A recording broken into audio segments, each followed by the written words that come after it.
A big welcome to my channel. আশা করি যে যেখানে আছেন সকলে খুব ভালো এবং সুস্থ আছেন। আরও একটি নতুন জায়গা দেখার উদ্দেশ্যেই আজকে রওনা দেওয়া। সিটি সেন্টার থেকে আমরা বাসে উঠে পড়েছি। বাস মোটামুটি ফাঁকাই ছিল। ডবল ডেকার বাসের একদম ফ্রন্ট সিটটা পাওয়া মানে এখানে লটারি পাওয়ার মতনই খানিকটা ব্যাপার। তো সেই লটারির ভাগ্য আজ আমাদের দখলে। চারিদিকের এত সুন্দর ভিউ উপভোগ করতে করতে চললাম আজকের গন্তব্যে। আজকে যখন রেডি হয়ে বেরোচ্ছিলাম তখনও পর্যন্ত সূর্যের দেখা পেয়েছিলাম, আর এখন আকাশের অবস্থা দেখুন। এখানে আসার পর থেকেই যেহেতু আমরা ঠান্ডাটাই বেশি পেয়েছি, তো এখানকার আশপাশের জায়গাগুলিতেও সেইভাবে আমাদের যাওয়া হয়ে ওঠে না। আজকেও এই সূর্যের আলোকে দেখেই হঠাৎ করেই প্ল্যান করে বেরোনো, বাট দেখুন সূর্যও ধোঁকা দিয়ে দিল।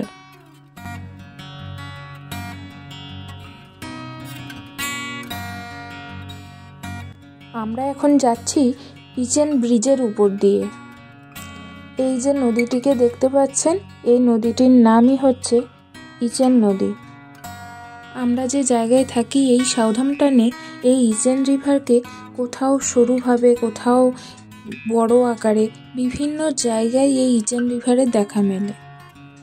আবার এই ইচেন রিভারের জল গিয়েই মিশেছে ইংলিশ চ্যানেলের সাথে। এই ইচেন ব্রিজের নাম অনেক শুনেছিলাম, এই দিক দিয়ে কখনো যাওয়া হয়নি, আজকে প্রথমবার যাচ্ছি এই ব্রিজের ওপর দিয়ে। আর ব্রিজটাও দেখুন অনেকটাই বড়, আর চারিদিকটা দেখতে লাগছেও অপূর্ব। পাশেই আবার রেল লাইন, লোকাল ট্রেন যাচ্ছে।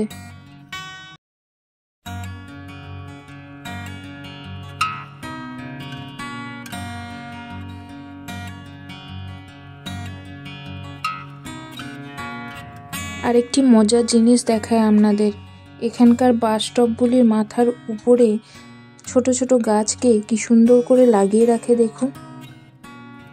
ওই যে সামনেও আর একটা।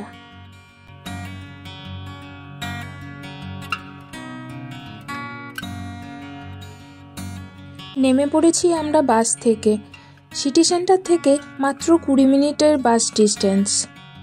রাস্তার ধারে দেখা মিলল কাশফুলের ক্ষেত। এখানে এদের কি নামে ডাকা হয় কে জানে।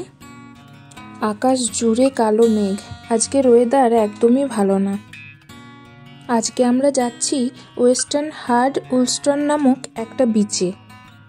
ওই যে রাস্তায় আস্তে আস্তে ইচেন রিভারকে যে দেখতে পেলাম, এই জায়গাটি হলো ইচেন রিভারের মোহনা।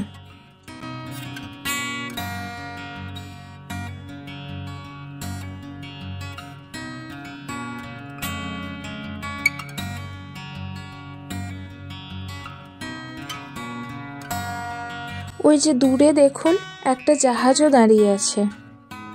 ছোট ছোট ঢেউ আছড়ে পড়ছে পাড়ে। এই বিচের পাড়টা পুরো এই ছোট ছোট নুড়িতে ভর্তি।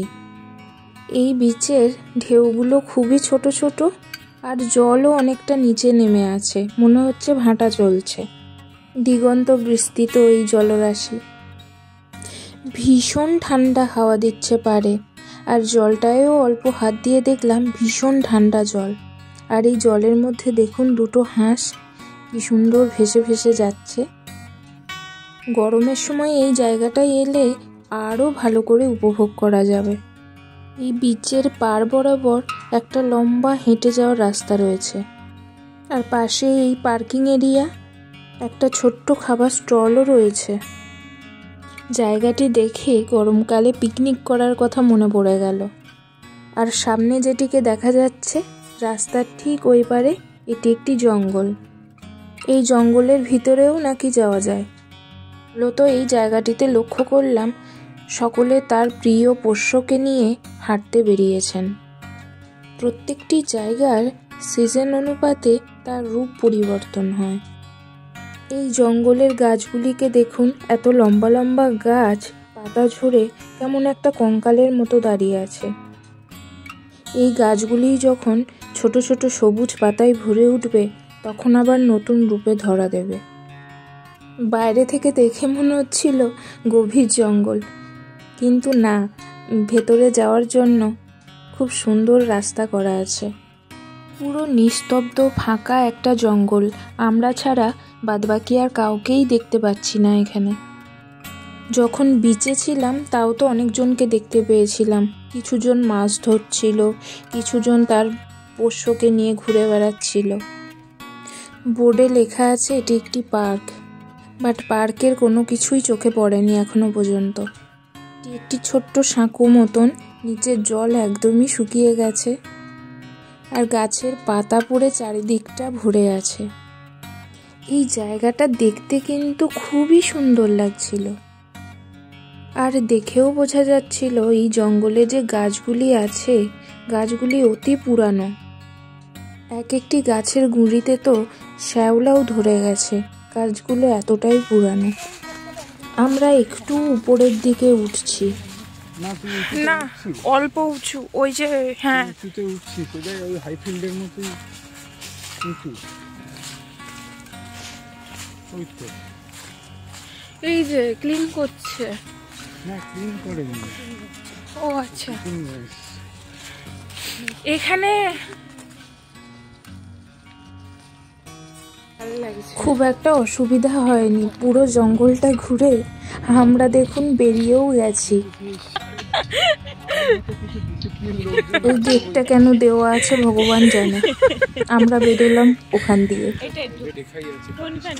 পাশের এই জায়গাটিও খুব ভালো লাগছিল, কিন্তু এটা প্রাইভেট প্রপার্টি। হাঁসেদের বাড়ি। এই দৃশ্য দেখা যায় আমাদের গ্রাম্য জলাশয়ে, এখানেও সেই দৃশ্য দেখতে পাবো ভাবতে পারিনি। এত ঠান্ডাতেও এরা জলের মধ্যে এইভাবে ডুবে কেন বসে আছে কে জানে। তার সাথে কিছু পাখিও আছে। লাইন দিয়ে কত বোট, অদ্ভুত এক গাছ, একটাও পাতা নেই, ডালপালাগুলো অন্যরকম। এইদিকে একটা কামান, পাশে একটা বসার জায়গাও রয়েছে, আর কামানটা দেখেই বোঝা যাচ্ছে অনেক পুরানো। দেখুন পুরো জং ধরে গেছে। অন্য সাইডে আরেকটাও রয়েছে, দুই পাশে দুই কামান, আর মাঝখানে লাইট হাউস। কামানকে দেখতে পেলাম আর দুর্গ থাকবে না, সেটা কি হয়? দেখা মিলল দুর্গ। কালারটা অসাধারণ, দেখেই বোঝা যাচ্ছে অনেক পুরানো। আমরা খুঁজছিলাম এর ভেতরে ঢোকা যায় কিনা, কিন্তু এই যে ঢোকার কোনোই জায়গা নেই। সামনে একটা নোটিশ বোর্ডেরও দেখা মিলল। ক্যাসেলের চারিদিকটা রেলিং দিয়ে ঘেরা। এই মুহূর্তের জন্যই এতক্ষণের অপেক্ষা, সূর্য অস্ত যাওয়ার পথে। সূর্যাস্ত দেখতে দেখতে আজকে ভিডিওটা রইল এই পর্যন্তই। ফিরে আসবার একটি নতুন ভিডিও নিয়ে।